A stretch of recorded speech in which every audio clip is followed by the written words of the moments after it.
Bienvenue sur Sage-Femme Authentique.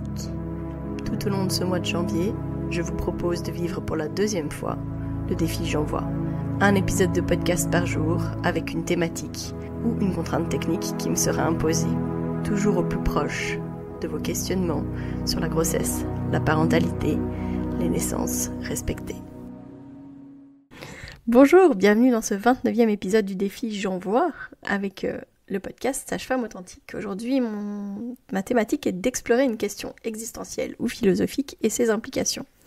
Mon Dieu, si je dois ajouter ça à toutes les choses que j'ai en tête, eh bien forcément que j'ai un sujet en rapport avec Sage-Femme Authentique et avec tous les sujets que je développe avec vous. Mais aujourd'hui, je reviens d'un rendez-vous avec une de nos patientes en postpartum et je me suis juste rendu compte à quel point eh bien, notre modèle de famille nucléaire, je pense, est responsable, en plus du fonctionnement de notre société, à la fabrique finalement de dépression du postpartum. Pourquoi ? Mais cette maman, elle a accouché il y a quelques semaines, puis finalement, elle est déjà prise dans le tourbillon de il faut accueillir les gens à la maison, il faut pouvoir gérer la maison, etc., et tout en s'occupant d'un nouveau-né. Quel point on ne reconnaît pas du tout, finalement, le travail que ça représente pour les femmes qui ont déjà porté un bébé pendant 9 mois. Ça a été un travail énorme déjà de fabriquer ce petit être humain, de le faire grandir, de le mettre au monde, et puis ensuite de mettre en route l'allaitement, etc. On dit que c'est comme un marathon, l'accouchement, mais avant ça, il y avait une très très très longue course pendant 9 mois qui a été puisée dans les réserves de la maman pour pouvoir donner tout ce qu'il fallait, là où il fallait pour ce bébé. Et puis après un marathon, d'habitude, on a une période de récupération. Là, la récupération, il n'y en a pas. La maman, elle est H24 avec son bébé. Elle doit mettre en route un allaitement. Pourquoi est-ce qu'on ne reconnaît pas, en fait, à quel point ce qu'elles font est extraordinaire, demande énormément d'énergie et fait travailler leur corps comme jamais, quoi. Dans notre modèle de familial nucléaire, papa, maman et les enfants, les parents sont isolés. Il n'y a pas beaucoup de soutien élargi, etc. Il y a beaucoup de gens aussi qui habitent loin de leur famille. C'est notre cas à nous, puisqu'on est tous les deux français. Donc pas du tout de famille ici en Belgique. Donc il faut clairement que les gens soient dans l'envie de venir aider, de venir soutenir pendant la période postnatale. Nous, ça nous est arrivé pour notre premier, puis après on n'a plus vu personne. Clairement. Puis quand on a 5 enfants, je crois qu'on décourage les gens. Donc heureusement qu'on avait créé un village autour de nous pour pouvoir avoir le soutien suffisant pour pouvoir fonctionner. Mais ce modèle nucléaire, il isole énormément les parents. Il fait en sorte que en fait, les parents se sentent vite acculés. Il n'y a pas de soutien non plus de la part de la société avec le compagnon ou la compagne qui devra reprendre le travail assez rapidement. On a 1 mois de congé parental, de congé de paternité. Dans d'autres cultures, un nouveau-né, une femme avec un tout petit, la communauté est autour de cette femme. On sait que dans les sociétés qui fonctionnent plus un peu comme on fonctionnait du temps de Homo sapiens, mais ça existe encore dans certaines tribus, etc. Il y a quoi, 15, 17 adultes en fait qui sont prêts à prendre le relais, à bercer cet enfant, etc. On répond aux pleurs quasi immédiatement. Chez nous, on nous apprend que justement pour pouvoir gérer et ne pas se noyer, en fait, il faut apprendre à laisser pleurer son bébé. C'est pas un peu fou quand même comme concept, c'est de se dire, en fait, comme on isole, on doit apprendre à nos bébés à gérer et à être patient parce qu'en fait, il n'y a pas de relais. Ça impacte énormément sur la charge mentale et émotionnelle des mamans parce que finalement, les parents sont isolés, mais celle qui va être le plus isolée, c'est la maman.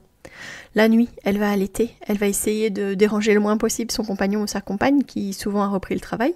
Et puis la journée, elle va devoir gérer avec le bébé H24 tout le temps, souvent contre elle, avec de longs temps d'allaitement, etc. Souvent les mamans, elles sont découragées de voir à quel point elles n'ont pas avancé sur les points qu'elles avaient dit qu'elles feraient dans la journée. Des fois, je leur dis, ne te donne qu'une tâche par jour. Si t'en fais plus, et que c'est ok pour toi, c'est très bien. Mais ne t'oblige pas à faire trop de choses parce que sinon tu vas être découragée de ne pas les faire. Parfois, les mamans, elles me disent « Mais j'ai même pas réussi à prendre ma douche aujourd'hui !» Donc, elles se donnent tellement, elles s'oublient tellement que c'est au point, parfois, de ne plus sentir que leur corps leur appartient. Ça, c'est une patiente qui me l'a dit. Elle m'a dit « J'étais tellement loin, finalement, que j'avais l'impression que mon corps ne m'appartenait plus. » Et pourtant, on leur demande d'être multitâche permanent. S'occuper du bébé, ok, mais aussi gérer la maison, la charge émotionnelle, la charge mentale, et puis si jamais il y a des enfants, s'occuper des enfants, Finalement, c'est incessant tout ce qu'on leur demande, alors qu'elles ont déjà un full-time job de bien plus qu'un full-time job, puisqu'en fait c'est 24 heures sur 24 et 7 jours sur 7. Même si elles ont un compagnon ou une compagne impliquée, qui prendra un peu le relais quand il ou elle va rentrer du travail, la charge du bébé, c'est souvent quand même la maman qui va l'avoir. Même si le papa prend le relais, ça va être que pendant quelques heures au maximum avec le bébé en portage, et heureusement. Mais dans la réalité, elle va devoir gérer tellement d'autres choses, tellement longtemps, tellement pendant une longue période que ça les isole mentalement énormément. Les mamans qui arrivent à la dépression du postpartum, je crois qu'il y en a de plus en plus, et je pense que c'est parce que notre société ne soutient pas les mères, ne soutient pas les familles. Il n'y a qu'une chose déjà à dire avec les congés de maternité. Congé, ça c'est un sale mot quand même. Rien ne ressemble moins à un congé qu'un congé de maternité et qu'un congé parental. C'est un système ingrat et clairement insignifiant, insuffisant. En Belgique, le congé de maternité c'est 15 semaines. 82% du salaire brut le premier mois et ensuite 75% plafonné. C'est drôle ça, parce que autant les femmes sont moins payées pendant leur congé de maternité, mais leur charge, elle diminue pas. Par contre, leur charge mentale augmente. Donc en fait, même quand elles pourraient à la rigueur se dire « je vais me permettre de faire appel à quelqu'un pour me soulager, pour m'aider », comme elles sont dans une capacité financière diminuée, ça va être compliqué. En France, le congé de maternité, c'est 16 semaines de congé, et la rémunération est autour des 65% du salaire. Non mais vous imaginez 65% du salaire, c'est inimaginable. Et le congé parental, justement, on arrive dans ces 60% environ, qui arrivent à vivre avec 60% de son salaire, alors que les charges sont toujours les mêmes. Si jamais il y a une chose qui ne diminue pas, ce sont les charges. Alors je dirais que l'important c'est d'anticiper, de créer son propre village. C'est pour ça qu'on en parle pendant les consultations en prénatal, de ce que ça va être que le postpartum, et de bien anticiper et de bien préparer le postpartum. Parce que c'est important de planifier le soutien qu'il y aura autour de vous, que ce soit la famille, les amis, mais aussi les professionnels. Peut-être que justement vous pourrez envisager les choses à l'avance, ou alors de réfléchir à des systèmes différents, par exemple en mettant ces services sur votre liste de naissance. C'est important de demander de l'aide et de déléguer, et surtout de ne pas culpabiliser. Dans notre société, on est un peu en mode si tu demandes de l'aide, c'est que t'es faible, c'est que t'y arrives pas, et en plus c'est toi qui t'es mis dans cette situation parce que c'est toi qui as voulu des enfants. On a tendance comme ça à pointer et à dire voilà, c'est de ta faute, t'as voulu, maintenant tu gères. Mais on n'aide pas du tout quand c'est comme ça. Voilà, c'est jeter le bébé avec l'eau du bain, puis c'est dire débrouille-toi avec toutes tes difficultés parce que moi je vais pas m'en charger. Organiser un réseau de soutien autour des parents, c'est important, et je pense que c'est quelque chose justement qu'il faut organiser à l'avance. Nous, on a vraiment eu la chance, pour nos 2 dernières, d'avoir un train meal qui nous a vraiment aidé. C'est-à-dire que pendant 15 jours, on n'a pas du tout cuisiné. Mon mari qui déteste cuisiner était bien content pendant 15 jours. Moi, j'ai pu garder le lit avec le bébé, et lui n'a pas eu besoin de cuisiner, parce que chaque jour, les gens sont venus nous apporter quelque chose. Avec le doodle, il réservait juste une plage. Il disait, nous, on apportera lundi midi, le repas de lundi midi, c'est nous qui l'apportons. Voilà. Et ça, c'était un réel cadeau. Bien plus précieux que tous les doudous ou tous les vêtements qu'on aurait pu recevoir. Et heureusement, avec le temps, on s'est entouré des personnes qui pouvaient comprendre que notre besoin c'était celui-là et que c'était le meilleur cadeau à nous faire. Et c'est ce que j'invite vraiment les gens à faire, à comprendre, c'est que il faut changer finalement la vision qu'on a de la naissance et la vision de ce dont les parents ont besoin. Alors oui, pour un premier bébé, souvent ils ont besoin de vous pour avoir le minimum requis, notamment les sièges auto, etc. pour le bébé. Mais après, au-delà de ça, en fait, ils vont vraiment avoir besoin de soutien et d'aide dans leur postpartum pour pouvoir atterrir en douceur, pouvoir connecter avec leur bébé et pas juste être complètement noyé parce qu'il y a tellement de choses à faire autour de ce bébé et de gérer tout ce qu'il y avait déjà à gérer avant ça.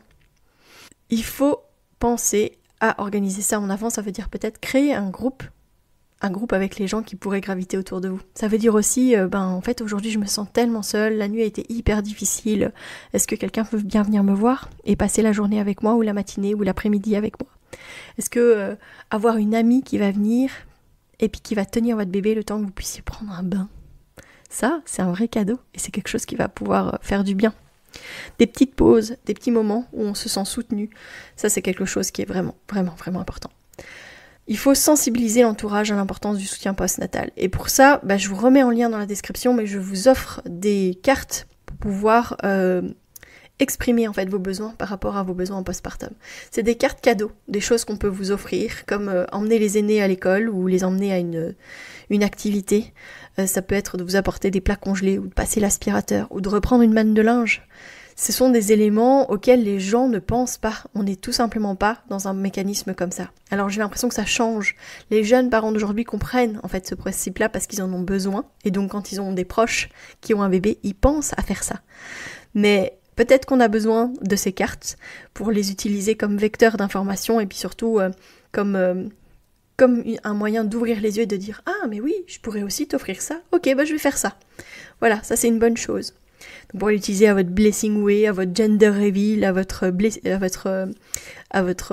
comment on dit déjà, les baby showers, etc.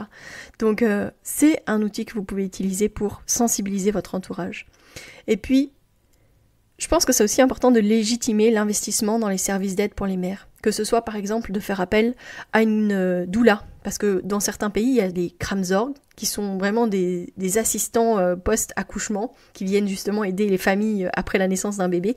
Mais là, en francophonie, ça n'existe pas. En France, ça n'existe pas. En Wallonie, ça n'existe pas. Mais on a les doulas. Je suis persuadée que les doulas ont une grande place à prendre justement auprès des familles en postpartum. Mais là encore, le système, il fait que c'est pas encore très bien reconnu. Puis il y a beaucoup de gens qui se méfient encore des doulas, je pense. Et puis les doulas, c'est pas remboursé. Et ça a quand même un certain coût.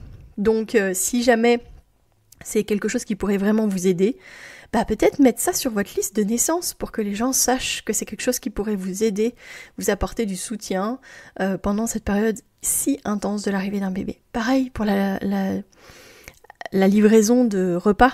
Je pense à Nutrimum qui fait des repas extraordinaires pour le postpartum, pour les mamans qui allaitent, etc., qui a même aussi des services spécifiques pour l'alimentation pendant la grossesse, mais ce qu'elle fait est extrêmement bon et peut être livré dans un point relais proche de chez vous ou chez vous en fonction de là où vous habitez. Je vous mettrai aussi le lien dans la description de cet épisode. Ça serait bien finalement que nos politiques prennent aussi en compte à quel point si on changeait les politiques autour des soutiens des jeunes familles, on investirait dans la santé mentale des femmes et des familles de manière générale. Parce que je vous le dis souvent, il n'y a pas que les mères qui font des dépressions du postpartum, mais les papas aussi. Et si on soutenait réellement ces parents, si on avait vraiment un système qui serait auprès d'eux et avec des professionnels qui pourraient graviter autour d'eux réellement et pas juste un peu comme un bandage parfois. Moi, je me retrouve parfois face à des familles où je me dis mais ils sont complètement noyés en fait par ce qui est en train de se passer et il faut aller négocier avec quelqu'un pour pouvoir avoir une prescription supplémentaire parce que on a actuellement des visites à domicile, on a le droit qu'à 6 visites postnatales après le jour 6, c'est rien. Dans ces situations-là, c'est minime, c'est rien du tout, c'est risible, quoi. Donc on a vraiment besoin aussi de faire comprendre à quel point il y a besoin de professionnels qui gravitent autour des familles, puisque de toute façon, avec notre système de famille nucléaire, les parents sont isolés. La plupart du temps, les gens sont isolés. Voilà, j'espère que cet épisode vous a parlé. Je voudrais aussi vous parler d'un... Ouais, on coupera ça, là. Je voudrais aussi vous parler d'un service qui existe, qui s'appelle les Super Mamas. C'est un service de femmes bénévoles, qui sont des mamans cadeaux, qui viennent voir des mamans à bichonner. Donc c'est un système vraiment, en général, de mamans qui ont eu justement un postpartum un peu chamboulé et qui se disent mais en fait moi je veux pouvoir aider à ma petite échelle et je vais aller voir des mamans et je vais leur apporter un plat et je vais tenir leur bébé si jamais elles en ont besoin pendant qu'elles ont besoin de prendre leur douche ou je ne sais quoi. Voilà, les Super Mamas, c'est vraiment quelque chose à gagner, à faire connaître. Je vous mets aussi le lien dans la description de cet épisode pour que vous puissiez aller vous renseigner, voir s'il y a un réseau de Super Mamas tout près de chez vous. Je sais qu'il y en a en France, il y en a en Belgique. Il y en a en Belgique selon les régions, donc c'est vraiment hyper important d'aller voir. Et de prendre contact avant la naissance du bébé, c'est encore mieux. Et si jamais vous pouvez être déjà un peu une maman à bichonner, une maman en cadeau pour aller bichonner même pendant votre grossesse, ça vous permettra d'avoir déjà un avant-goût de ce qui vous sera offert au moment de l'arrivée de votre bébé. Le postpartum, c'est tellement important, c'est tellement transcendant. Puis alors, en plus, on parle du postpartum, des fois on dit « Ah, c'est quoi le postpartum ? C'est que quelques semaines, etc. » Mais le postpartum, ça peut être tellement loin. Il y a des femmes qui disent qu'elles sentent qu'elles sont encore fragmentées par leur postpartum pendant 2 ans, 3 ans. Eh bien, ça veut dire qu'elles ont quand même besoin encore de leur village autour d'elles. Et ça aussi, on doit le réinventer finalement. Je pense que ça méritera un long épisode encore. Comme quoi les sujets sont inépuisables. Voilà, j'espère que cet épisode vous a plu. Je vous invite vraiment à partager cet épisode, à sensibiliser votre entourage, à l'envoyer à une maman qui va bientôt avoir un bébé pour qu'elle puisse prendre conscience de ça, puis se rendre compte en fait qu'elle n'est pas non plus responsable, mais qu'elle peut vraiment mettre des choses en place pour essayer de l'aider au maximum. Oui, le système ne nous aide pas, clairement ne nous aide pas, mais on peut essayer de mettre en place des choses avant pour éviter de se retrouver le bec dans l'eau après. Je vous donne rendez-vous demain. D'ici là, portez-vous bien.